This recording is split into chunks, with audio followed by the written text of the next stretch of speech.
Cones. In this video, I'm comparing and repairing eDrum cones.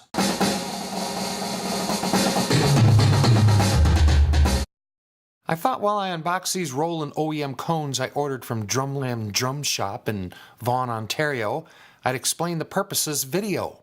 After 12 years of use, I decided it was time to replace the cones on my TD20 pads. Talk about overdue. When I pushed down on the old cone to test its cushion, it had lost all its resilience to the point of being gummy. Never even regained its shape. Because I couldn't find any Roland cones, I bought an aftermarket version from UFO Drums to try it out. Even though the cone came with a little foam disc to raise it to the suggested height, I decided not to use the disc. I know, don't ask. The sensitivity and response was way off. The cone needs a disc. Bummer. Thank goodness I put off adding the disc, because a couple days later I was online and found actual Roland OEM cones at Drumland. So I ordered 4 of them and voila! Let's shoot a video unboxing, repairing, and comparing the Roland and UFO cones before and after adding the disc. Good idea. Let's get started. First thing I need to do is put my drum key in the drill. I don't know if they sell a drill driver bit, but I made this years ago by cutting the end off a long drum key, and as you can see, it works perfectly. Let's get the rim off. Take off the head that I cleaned already. Looks good. Now let's check the difference between the Roland OEM cones and the cone I purchased from UFO.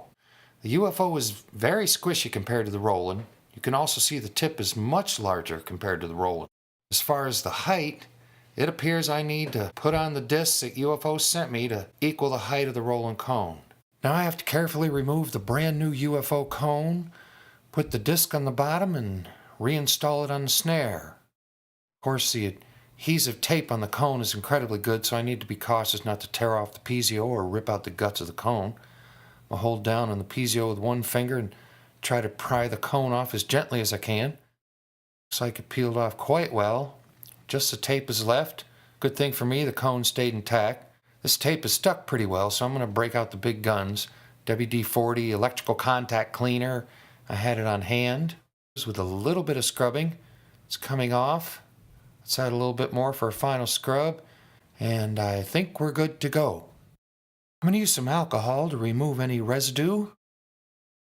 Next step, I'll center the disc on the cone and install it in the middle of the sensor. Try to get full contact on that disc. I don't want to push too much in the center of the cone. Maybe push around the outside, try to seat it as firmly as possible. I think that's about it. Now to measure that one with the Roland cone. Looks like both are the same height, so UFO was correct. I needed the foam disc. Oh well, time to put the head on and tune it up. First I gotta clean the drum rim of any dirt. I already washed the head and cleaned the metal rim. Now some tedious turning of the head screws, tune it up just a bit. And that concludes the second part of 3. The next video I'll clean the tom heads and replace those 12-year-old cones with the new Roland OEM cones I unboxed in this video. Hey, thank you for watching. Please leave me a comment below. Tell me what you think. Subscribe if you want to see more videos. My name's Tom Burns. I'll talk at you later.